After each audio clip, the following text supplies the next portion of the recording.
Right, hello everybody. A very happy Wednesday. I am really looking forward to this session today.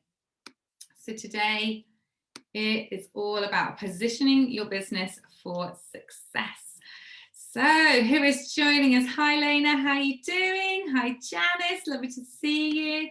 Hi Lauren, I see Isabel's here, how lovely. And I hope everybody is really well.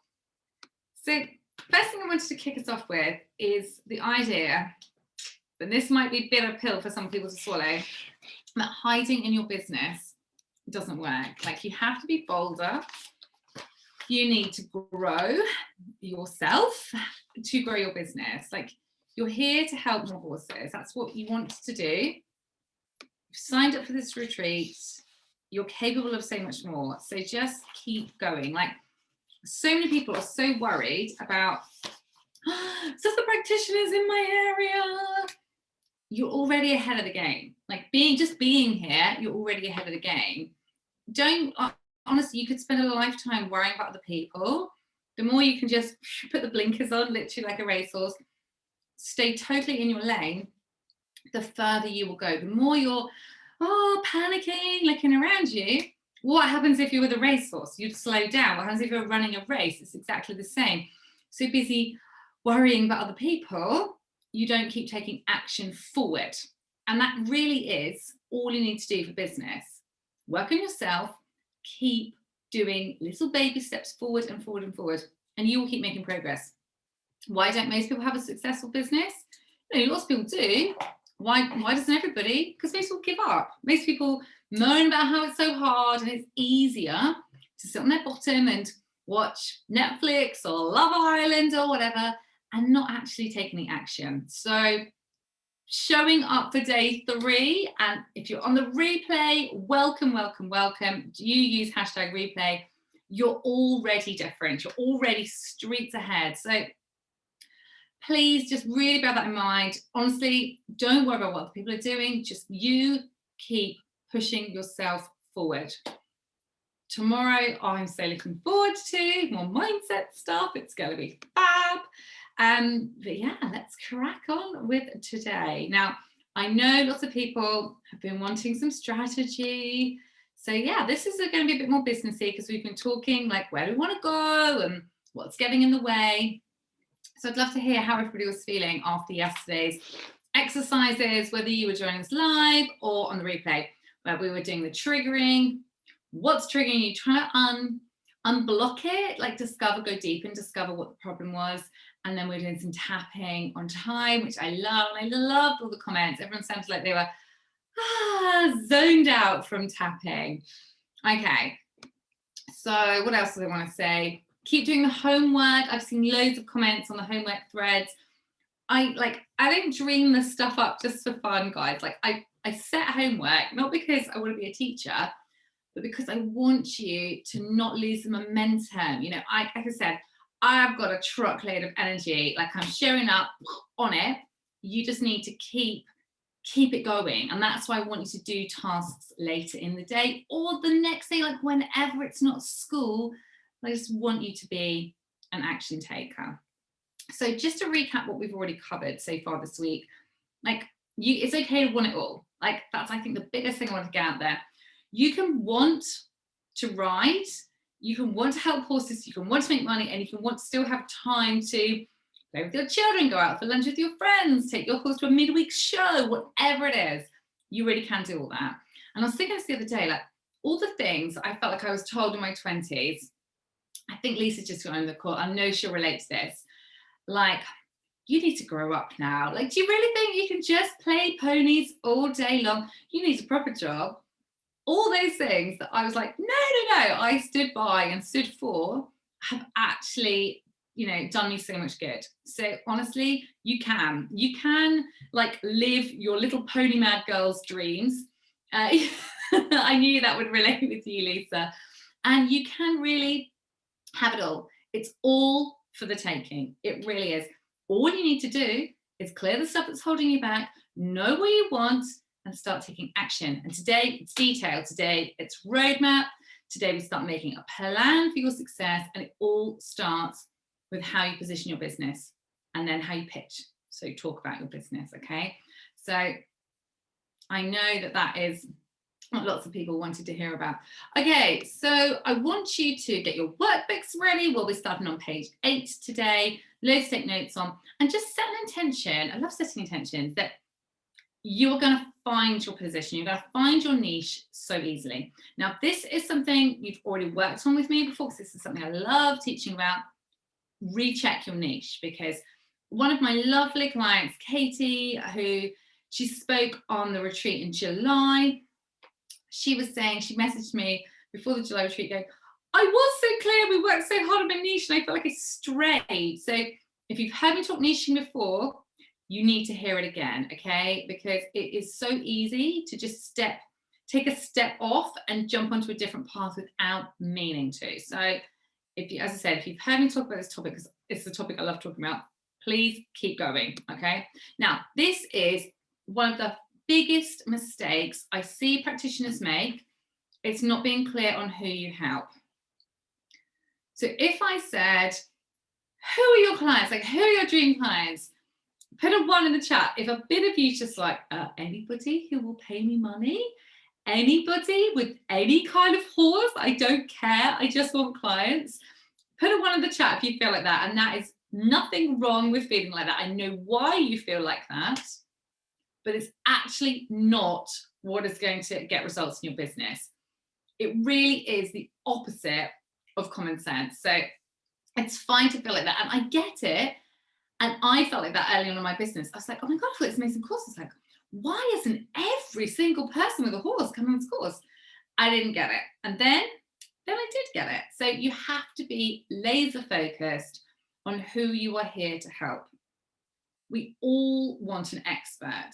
And as I said, everybody feels like they need to appeal to literally everybody in the horse world. But think of the horsey world. And, you know, regardless of country, you've got everything from old pony in the garden, back of the garden, who's, you know, been there for 20 years, to 5-star event horses. You've got all these different disciplines. You've got everybody in between. And across there's plenty of people that want your help or want your services. But how can you possibly be an expert for the badminton event horse and then really the person who has got 3 retired ponies but wants them to feel comfortable? How can you also appeal to them? Like, it just doesn't make sense, does it? Think of, I'm going to say, like a sports clothing. The kind of sports clothing that you and I need for a nice poodle, or, you know, a sort of little jog, compared to somebody who is doing, I don't know, ultra triathlons. It's different stuff, isn't it? So niching is so, so important. It really, really is. You need to know who you help, and then it's so easy to find the right people, okay? So it really is just stop trying to appeal to absolutely everyone. Seems like the logical thing to do, I get it, but it isn't, okay? Because when you niche down, when you're more clear on who you are, and you're like, right, this is my little bit of the horse world, I'm going to own this like a boss, everything changes. It really does. You can be the king of the castle in that little area. It's the perfect foundation for building your business from. Think of like massive sports clothing, like Nike, Adidas, anybody like that. They started with making sports shoes for people that wanted to do sport. Yeah. And then they grew and they grew and they grew and they added more things and they appealed to more people and so forth. But if they'd started off being like, okay, absolutely anybody can have this clothing and these shoes, they would never have got anywhere. And it's exactly the same for us, okay? It allows you to be really clearly stamp your expert status. You become the go-to person for X, whatever it is. So like one of my clients has a rehab yard. She is very into helping laminitic horses. She has other horses come, but that's something that she's been really marketing herself for, laminitis cases. And then, you know, in time, people are like, oh yes, that's who you want to send your laminitic horse to, and you become the go-to person. the biggest thing I hear people worried about, one of the biggest things is, oh, it's so crowded, there's so many people, oh, so much competition. Well, you need to stand out. You need people to remember you. And that's why I call it like a tag. You need people to just associate something with you. So as you know, I started my whole business by running horse first aid courses together with vets. I was like the horse first aid lady. I was always talking horse first aid, colic. I was always talking about why you should use blue spray, what's good or wrong about Hibby scrub, why you should be using saline solution. I've spoken all over the place. I've spoken on Horse of the Year show about this topic. I've spoken to loads. I've been on podcasts. I've spoken to loads and loads of clubs, organizations, been all over the place doing this. It's been fab. I was the go-to on that. And people do remember you. And yeah, it's not overnight, but if you keep going with your niche, it really, really builds. This is what's allowed me to build such a fantastic business that I have now. Whereas most people might try a couple of posts and they're like, oh, hasn't worked. And then they jump ship. You have just got to pick something and stick with it. If you don't know what to stick to or pick, don't worry, we'll come to that in a moment. Having a niche cuts out time wasters. Like if you want to work with, I don't know, amateur competition people. So they've probably got a day job, but they take it very seriously. And you probably don't want the person who is expecting you to come yesterday, come as a one-off and just sort of fix everything. You want people that are serious, you want regular bookings. It gets rid of the time wasters. It's easy to pitch yourself onto podcasts, guest blogging, working with vets, working with other audiences, which we'll be talking about later in the week. It's easy for brands to find you. And as I said, it's easy for people to remember you, which is so, so important. Are we all on board with niching then? Brilliant. It doesn't mean that you can't help all horses, because I'm not suggesting for a minute that, okay, you've said, right, I'm all about performance dressage horses. And then that lovely lady down the road said, oh, you couldn't look at Freddie, could you? My 12-2. It doesn't mean you've got to turn Freddie away. It just means you're not marketing to the Freddies, yeah? And it doesn't matter which bit of the horse world you pick, there is plenty for everybody. There really is. Okay, let me just dive into the chat and see where any questions I can answer. Yeah, perfect. Dressage horses talk the same jargon. Yeah, definitely. And you know, like what is so important is that you understand, and when we come to this in pitching, you understand the problems that those owners, riders face. It really is. Yes, Rachel, I love that. You should so take holiday when you're self-employed, and it is a mindset shift and a half. Just block it in and follow through. Exactly. I think you should treat being self-employed as like being employed. It's just you employ yourself. And just think, you know, would I do this if I was working with someone else? Would I still be, I don't know, up at 11 p.m. working and actually starting my day at 6 a.m. or whatever crazy hours people are doing? It is so, so important. Rachel, tell me a bit more about 2 ideas. We can come to this in a second and see where this is fitting. Okay, so when I was deciding what on earth am I going to do, I knew that I was no longer happy in my corporate job. I had all this background coaching and practical horsey experience. I had a master's degree. I felt like I was wasting it. I knew I wanted to use my skills. I talked on Monday about how I want to have a much bigger impact. And it really is where your passion and your abilities meet demand. So for me, starting my business, I had so much passion to help horses, so much passion for science, doing things properly, correctly, empirical evidence, working with vets, masses of passion, loads of practical ability in working with horse owners and actual horses. And I knew there was demand for horse care. All my years of freelance teaching, I knew loads of owners. Almost every owner struggles at some point, and me included, with, oh, do I call the vet? Do I not call the vet? Is that cut okay? Can I treat that myself? And that is how I came to horse first aid courses. And it was, you know, it's been absolutely fantastic. And it also fitted with my overall vision, which was to have a bigger impact and also to live more flexibly. So What is your why from day one? Grab your workbook. We're on page 8. What is your ultimate why? Put that in the first box, because it's really, really important that when we are picking an area we want to work with, that is also going to fit with where you want to go. Yeah. So for example, if you're, if you think, oh, like ultimately I just want to help, I don't know, rescue horses, for example, and then you're like, oh yeah, I think my niche is definitely in dressage, there's a bit of a disconnect. So just make sure that your ultimate why is in your mind, and do share. Like, I'd love to give me a refresher on what everyone's was. If you didn't join live on Monday and I haven't seen what it was, tell me. I'd really love to know. Mine, I've shared this before, mine always come back to freedom. Dear God, never having any, okay, that was a bit rubbish. And being with my girls and seeing my husband, and just, yeah, freedom of time and freedom of location, and being really well and just not like overdoing it into burnout and exhaustion. So yeah, stick your why in and stick it in the chat as well. Okay, so it's got to fit with that. Now let's find your passion and your skills. So I call this your superpowers as a therapist. What is different about you? So you can write your passion down, again, share it in the chat. And what is there that you've got particular knowledge of, experience that works? So it might be that, I don't know, that you've done loads. Who was I talking to who's done loads of endurance riding? Brilliant niche. So I was talking to somebody the other day.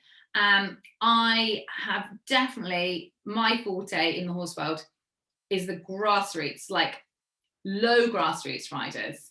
They want to do it properly. They may compete a tiny bit. They're not massively interested in that. They're interested in doing the right thing for their horse. Badminton people, great, lovely, really inspiring. They are not the people I would be here to help as a coach or with courses at all. So where do your skills sit? Yeah. And what makes you really unique? So I talked about superpowers. I've talked about it loads before, but when I say superpowers, I mean things like, it doesn't need to be business related. It could be that you have run marathon. Mary, actually, she might be catching up on this call later. She's one of my clients. She's run loads of marathons. And I only found that out recently when she was updating her new website. I was like, that's incredible. That's such a great fact. It might be that you have, I don't know, moved countries. It might be that you've got 10 horses. It might be that you have no horses. It might be, oh yes, Janice is the trauma lady. What is it that you may really makes you unique? Okay, so get your superpowers and get your skills, because remember what I said, it's your passion. So we need the passion. You've got to love it. Passion has got to meet your ability, and that's got to meet market demand. Okay, so if everyone got the first 2 boxes filled out, then sense check it. Do owners definitely need help with this? Is there a market for that? Because who was I talking to who wanted to work with a particular breed? A couple of people actually. They're like, oh, I love training this particular type of horse, love working this particular type of horse. I was like, great. Are there actually enough of them, within a sensible distance of where you are? No. Right, well then that's the problem, isn't it? So there's got to be a sufficient market. If there isn't the market in your area, and that's really what you want to do, and you really believe that that's where it's at, then you're going to have to find another way of working with these people, like digitally, online, and which is perfectly possible. But I think for ease, I would go with what there is availability and market demand for. Because as you can imagine, if you don't have all 3 of these, it falls short. It doesn't work. Okay, you've got to have the passion, because trust me, you'll quit otherwise. The passion's got to be there, because when you are the business, you are flying one minute and then you get a bit tired and then you can lose motivation, you can drop down. You've got to have the passion there. You've got to feel really confident in what you're doing. You've got to have the ability there. Now, when I say you've got to feel confident in what you're doing, I mean you've got to know you have the skills. Whether you're falling into, oh, I'm not sure if I'm good enough, like, can you do the job, yes or no? If you were to ask yourself honestly, can I treat this particular kind of horse? Do I have the skill set to do it? Whether you believe you can do it or not is a different matter. And that is all of the day two stuff we were just talking about. And then there's the market demand. So tell me, how is everybody getting on with filling in their sheets? Okay, rehabbing your own many animals. Oh, well, do you know what, Isabel? I'm sorry to hear that on the one hand that you've needed to do that. But I'm also, that does give you some really great experience, because when you can understand rehab, not just from the therapist's perspective, it's massive. It really, really is. Because there's so much, I think, loads of therapists are missing about just the practical, like the boring practical stuff for owners, which is really hard, really, really overlooked. So I think that's really good. You can understand from both sides. Prove this is the best path for me. Brilliant. Okay, so that is your ultimate why. So you need to have that factored in. So I would make sure, Lena, that the passion is really strong, is really, really there. Janice, okay, so trauma lady is one of your superpowers. So where does that put you with your niche? You've also mentioned dressage. So traumatized dressage horses needing to release trauma. I would imagine actually they hold a huge amount of baggage, I'm going to say, for want of a more scientific term.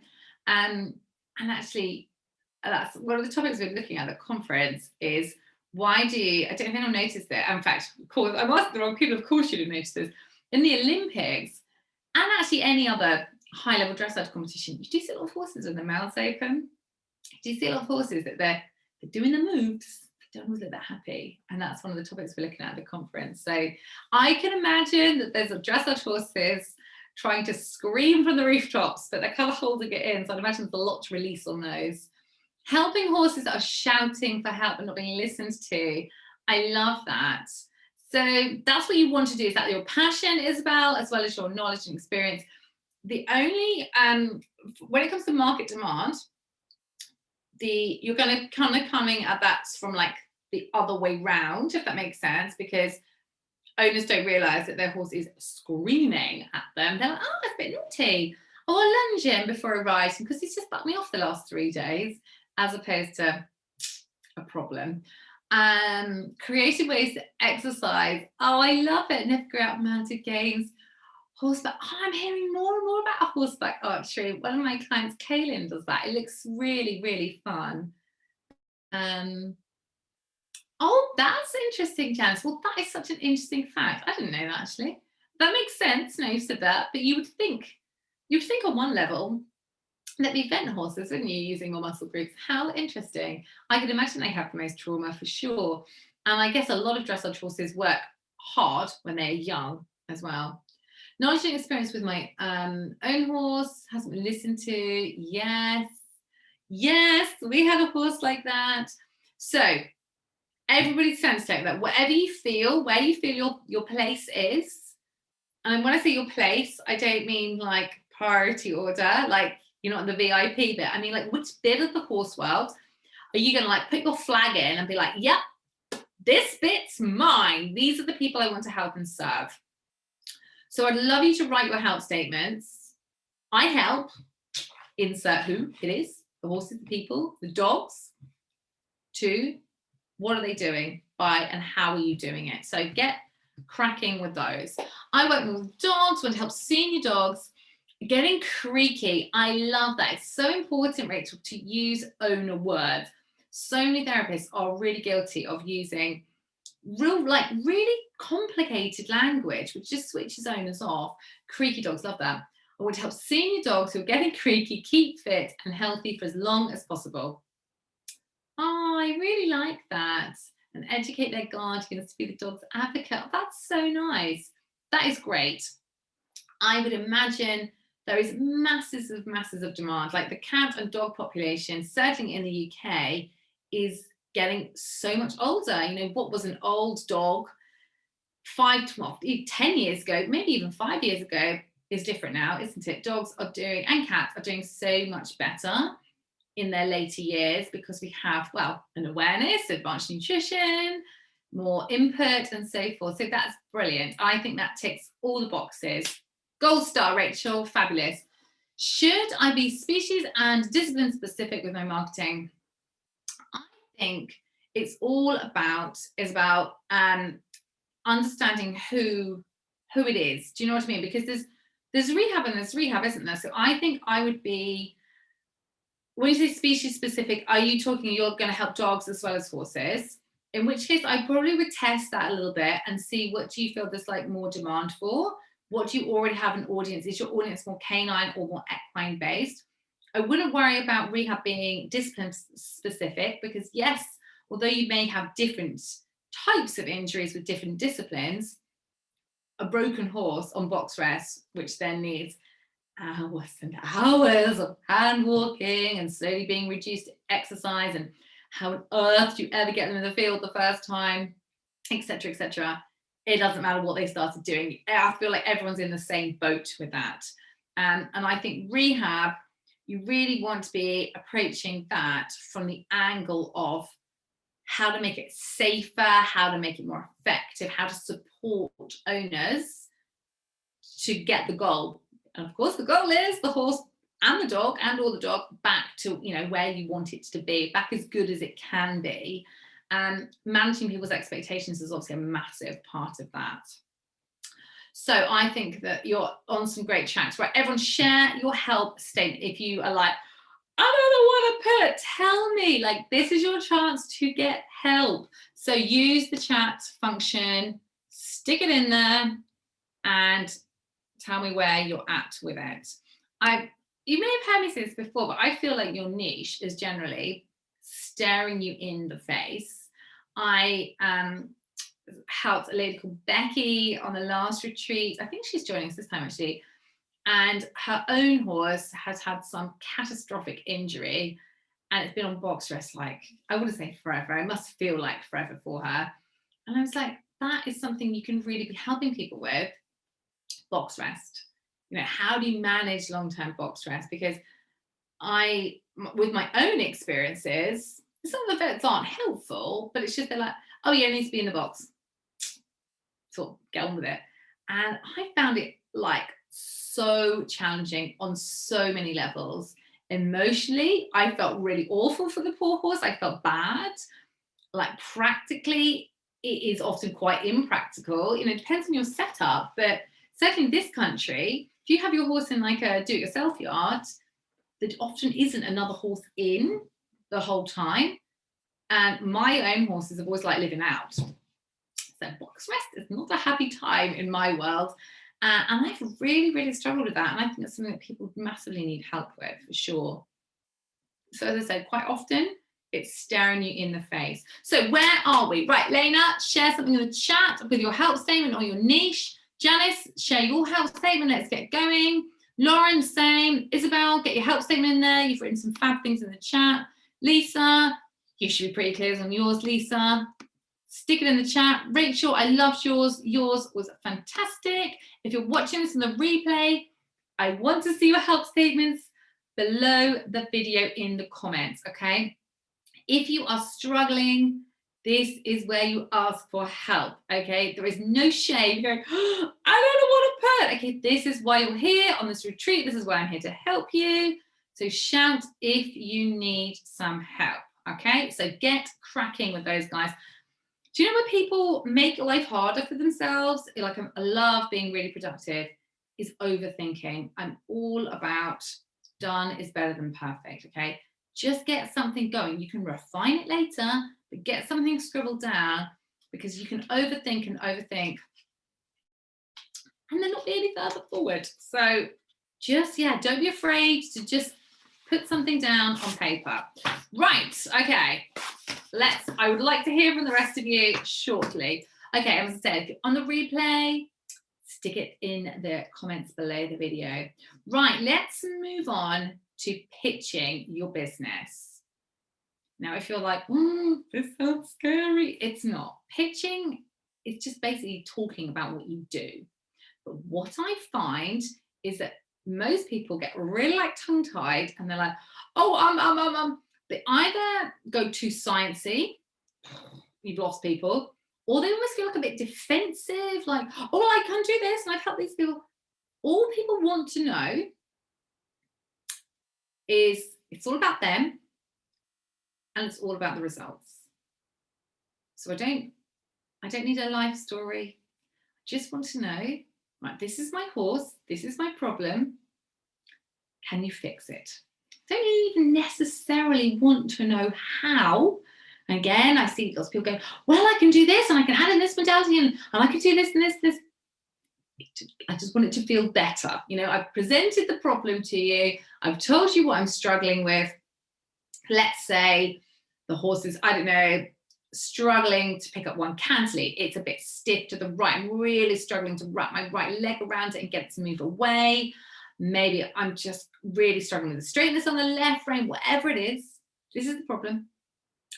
Can you help me? Yeah. I want to feel like you understand my issues that me and my horse face. So when I hit your social, when I hit your website, it all needs to be about me. You assume I'm your ideal client. It all needs to be about me, your ideal client. And again, yes, of course, there is a place to talk about you and, you know, how, like, your background and so forth. And that is important to have on a website.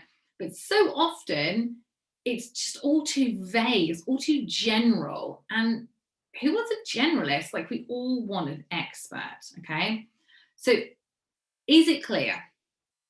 Is it clear what you do, and is it clear how you get results for people? Because this is so important. So why do your dream clients need your help? What is it that they are struggling with? So what are they like worrying about? What are they tearing their hair about? What are they umming and ahhing about? What are they, I know, waking up at 3 o'clock in the morning? What are they, if you were to drill into their mind, what would come out? So I'll give you an example of me and my cute little horse that I'm riding. I don't own her, but I'm riding her for the winter. I worry that I might ask too much of her because she's not, neither of us actually are at the fitness level I'd like us to be at, let's be honest, or the balance level. So I worry that I might ask too much. She is on a serious diet. I have intervened with that. So I'm a bit worried that she's a bit fat. I worry, like, can I get where I want her to go? So I don't want to break her along the way. I want to get that balance. Like, I don't want to take forever to get her up to novice level in elementary. So I don't want that to take like 5 years, but I don't want to push her too hard and break her. Am I doing it right? Like, when I say am I doing it right, like, is my feels a tiny bit rusty? So what I'm feeling that the horse is doing the same as what's definitely happening. So I feel like I want somebody to, and I had a lovely lady come and see her at the weekend actually, because she was a little bit uncomfortable, and gave her a couple of days off to see how she was doing. I'm so glad we had someone look at her. But what I was feeling was exactly what I thought I was feeling. So that's what I need help with. I want like a team to keep this horse going. It's doing a bit of new training, shall we call it. And I want to make sure that we get there together. So that's what I need help with. So that's what's bugging me as a rider. So what about your clients? So what do they need help with? Stick something in the chat when you've got something. I'd love to hear it. It's really so important that you can like get into their heads effectively. And then what results do you offer? So if I was saying, okay, this is what I'm worrying about for my horse, who isn't my horse, the horse that I'm riding, the results that you offer or the support that you can give me would be, I've worked with loads of horses who have slightly changed career, or I love working with horses that are starting to do more schooling work. You know, it needs to be, your experience needs to kind of, and knowledge needs to match where I am with the horse and what I'm looking for. So what results do you offer? I love supporting owners, I love treating horses more regularly. Those would be the kind of things I'll be like, oh yeah, great. Because I want someone to come along for the ride with us, not literally, but I want someone to be, not just to kind of pop in when there's a problem. I want someone to be regularly working on this horse so that together we can get her there faster. So what are the results you offer? And why are you the person in the third box to help your clients? So why you? So for me, if you were kind of pitching to me or explaining what you do to me, why am I the best person? Well, I like to see horses more regularly. I like to see them as, I don't know, a minimum of 8 weeks, for example. Because I've already said I want someone that's going to be coming regularly. Why are you the person? I'm assuming you've got some knowledge of, I'm not talking top level dressage, but of riding, schooling, training horses. You're going to need that to make me the person that I need, because I need someone to understand training to a degree. Like, you don't need to be an instructor, you don't need to have been run badminton, but you are going to need to know a bit of what's involved for that kind of level of dressage. You don't have to have ridden that level. I think that's something that we could think like, oh, I can't do that because I haven't ridden that level. You don't need to have ridden it, but you need to understand what's involved and the sort of the stresses and strains that puts on the horse's body. And my body, actually, as well as the horse. Okay, so get those 3 boxes filled in and just put one in the chat when you're done. If you need any help, just shout.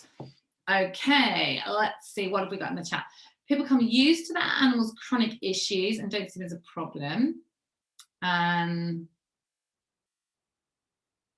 Oh, that's interesting. Yes, that's so true. So it's like when people are like, oh, it's always done that. I've done so much training and presentations on why horses aren't naughty, what is normal, what is abnormal, and so many things we think of as normal for horses are not. And I'm sure it's very similar with dogs as well. I'm sure there's loads of things that a fit, healthy dog doesn't do, and the owners just dismiss always done that. Like the horse that always puts his ears back when it's had a saddle on. They shouldn't do that. They don't need to do that. They don't have to do that. It's just because it's had an ill-fitting saddle and a sore back for like 5 years or whatever, that it's just become a habit, and people just think it's normal. Insert many other things. Bucks when you get on, it swishes its tail into its girth, or cow kicks or something. None of that is, in my opinion, normal at all. So this is really interesting, Lena. So where is it you feel like that is your niche? Like trying to get people to see that there's a problem, or are you feeling that that is like something that's going to be holding you back? It'll be interesting to find out more. Okay, so we've got support for the horse from Janice. Yes, definitely. Supporting horses is so, so important. Okay, so tell me when you filled in all those 3 boxes, and then we'll talk about just how to explain your offering, okay? I find that humans need to be treated, yeah, totally. It's so true. At my conference last year, we were talking about saddle slip, and we tend to think saddle slip is the rider, but actually that research was looking at how it's often a hind leg issue. But yeah, like riders are doing the weirdest things on horses. I mean, having spent so many years teaching people, I agree. If you could get every horse comfortable and then sort the rider, I think that is really, really important. I really do. And even if it is simply them stretching, or simply having an awareness of how tight, stiff, wonky, all of the above they are, massive, so, so important. Right, so tell me when you filled in those 3 boxes, because just put one in the chat if you filled those in, just so I can get my pacing right, because I don't want to be leaving people behind, and nor do I want people sitting there twiddling their thumbs. Fantastic, fabulous. Okay, how to structure pitching, like how to structure, what do you do? So I think it's really important that you explain what you do, but you lead with results. So for example, I help horses be more comfortable, so you can just get on with enjoying your hack or your training, or whatever it is relevant to that rider. Sessions are X, or how long do they take? Like roughly, no one's holding you to the minute. And I think it's really important to manage expectations. I see horses, insert X. What is it? I know it's going to differ from horse to horse, but what would be your ideal for most cases? Because so often therapists are just like, oh, well, they won't want me to come back. Yeah, they'll just tell me when they want to come back. No, people don't want sessions more than twice a year. Well, have you actually asked them? Have you started the conversation by telling them that You see horses every 8 weeks, you see them every 12 weeks, whatever feels appropriate. You see them every month. I don't know. That would work for some horses for sure. But have you actually tried explaining what the horse needs and getting it in the front of the conversation? I think that's really, really important. Who would take a riding instructor seriously if you were just like, yeah, I want to help you get better at dressage because I know you really want to go out to some competitions next spring. Lessons are 45 minutes and then I come twice a year.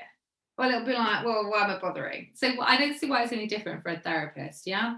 Not everyone's going to want from a riding instructor's point of view, not everyone's going to want a lesson every single week. Of course not. Some people want them every 2 weeks. Some people occasionally want them once a month, but you're not going to make that much progress with 12 lessons a year. And people understand that. So it's down to you to manage your owner's expectations on how much of a difference you can actually get and how much you can help the horse progress if you're only seeing the horse a couple of times a year. So get that in early. So explain what you do, like lead with the results. So it's for people like you who, like, again, go back to what they're struggling with. Like, I know you'd like to progress with your dressage. I know you'd like to X. But this is for when you're talking to somebody or you're explaining what you do to like a group of people. So yes, it may be slightly different from person to person, but struggling with rehab would be a great example. We've just been talking about rehab. Want your horse to feel more comfortable, want your dressage horse to move up the levels, whatever it is they want, okay? Want your horse to feel 110%. Again, use the words that your current owners use. If you don't have any clients right now, ask people that you must know horsey people. You're a horsey person yourself. Ask them, or dog, insert dog as appropriate, what wording that they would use. Think out of all your contacts, who is your closest, your ideal client, what's the word that they would use, okay? Explain like what happens, like how their horse comes to your rehab yard, how they book in, what's actually included, like why this works, like how you do this day after day, like this is what you do. You help happy hackers. This is what I do. I help dressage horses. This is, just give them some like reassurance why this works. We were talking in the group about how sometimes it's good to say no to people. So if there's people, if you're talking to a group and there's some people you didn't feel that were right, it's okay to say this isn't for insert. I've had lots of marketing for my courses around this isn't for owners who don't want to hear from vets, think they know best, think that one pony club badge 50 years ago was sufficient to give them up-to-date horse knowledge now. I love having her "this is not for you if" section. I think it's really freeing, okay? Then you want to talk about the price. So a session is X, and then explain how they book, what the next step is. So do we, have a conversation? Like if you were talking on either Messenger or something, what do they do next? Make it clear, because that is where so many people lose clients. You get some interest, you get an inquiry, and then the next steps are not clear, so people don't take them. And then people don't follow up, but the practitioner, the business owner doesn't follow up, and then it's like, oh, I didn't get any clients. It's down to you to do the legwork, okay? Right, does everybody feel clear on structuring how to explain what you do? So you're leading with the results, yeah? Do you need any more information? Do you feel clear? Because we're going to go and practice this next, okay? So explain how you help, like what you do, explain why it's for this particular kind of person, what happens next, the price, and then how to take that next step. Yes, everyone good? Fabulous. I will assume that is a yes. Okay. What we're going to do then is we're going to put everybody into a breakout room. Miri, that should give us 3 rooms of 2. If I'm not 1, 2, 1, 2. Yes. So Miri's going to organize that now because that's beyond my tech capabilities. We'll get everyone into breakout rooms, and then you're going to have, there'll be 2 of you in each room. You're going to have a couple of minutes, 5 minutes each, and I'll tell you after 5 minutes to swap around, to just detail what you do and who you help, okay? So you have something come up saying join a breakout room. If you just accept that. Mary, will it put us in breakout rooms as well, or can you remove us? So just accept your invitation to join a breakout room. If you have any problems, leave your breakout room and come back to the main Zoom room. But that's what I want you to do. Person with the longest hair gets to go first, and you don't have to have a whole humming and hawing about who goes first. And just simply go for it. Get all the awkwardness out, get all the ums and ahs on each other, rather than people that are about to pay you money, okay? This is why I love doing this with my clients. I love, love, love getting people to practice this stuff, because get it all out now, then you don't need to feel awkward when you talk to somebody. So accept your breakout room invitation. You should all be in your breakout rooms, okay? Have your invitations come up. Mary, can we do that again? It'll come up at the bottom of the screen, like join breakout room number, whatever. Just click it on the bottom. So it says join a breakout room. So you just need to click that, and then it will put you in a room. Has nobody got that coming up? Because it's coming from my screen. So we need to get some people in each room. They're not showing. Oh, what's that? Mary, can you figure that out? So it's coming up on mine. It's coming up at the bottom. This worked fine before when we practiced it. It was coming up at the bottom. If you click more, I'm assuming everyone's got the same panel as me. Oh, it has now. Yes, amazing. Right, jump into your rooms, guys, and get practicing on each other.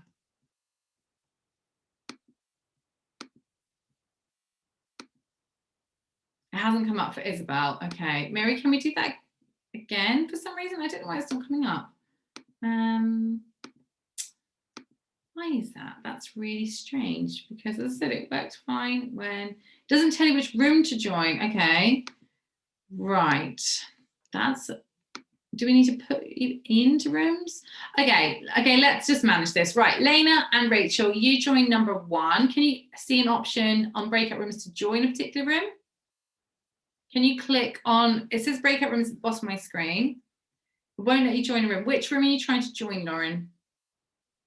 Okay, let's have Lauren and Isabel in room 2. And let's have Lisa and Janice in room 3. And let's see how we go. Okay, good. Yay! Getting there. Janice, you need to get into room 3. And we're in business. Woo! I love it when it finally works. Right, Janice, are you okay? Can you find room 3? We need you in room 3, Janice. Otherwise, Lisa's pitching to herself. Fantastic. Okay, guys. Go, go, go.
So how did everybody get on with that? I would love to know.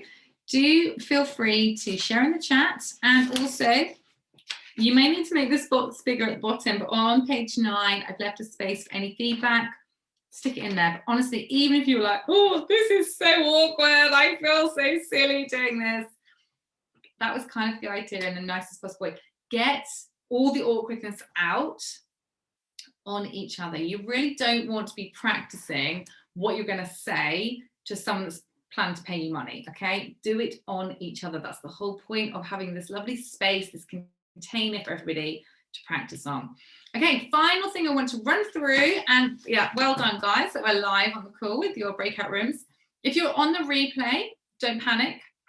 You can always tag up with somebody else in the group, and you could just hop on a quick messenger call or Zoom and practice on each other, or practice on a friend, partner, family member, anybody. Just don't practice on paying clients when you're like, oh, get it practiced first. Okay, let's move on to homework, and then we will be back, everybody, tomorrow.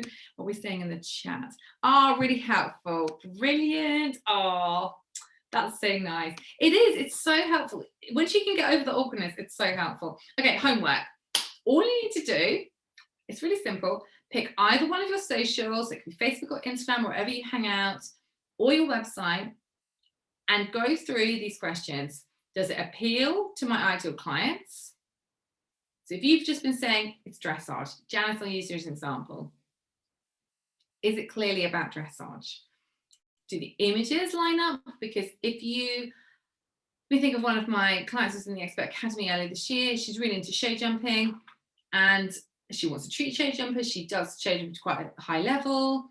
It was like just generic horsey pictures. Like, yes, you need some pictures of you with horses, of course, but it's quite nice if you've got the kind of horses that you are wanting to work with. Because to me, if I want people to come and work on Willy Fluffy China, who's covered in mud, pictures of like really smart competition horses that look like they haven't seen any mud for years, it's a tiny bit off-putting actually. So just make sure it lines up. You don't want any disconnect.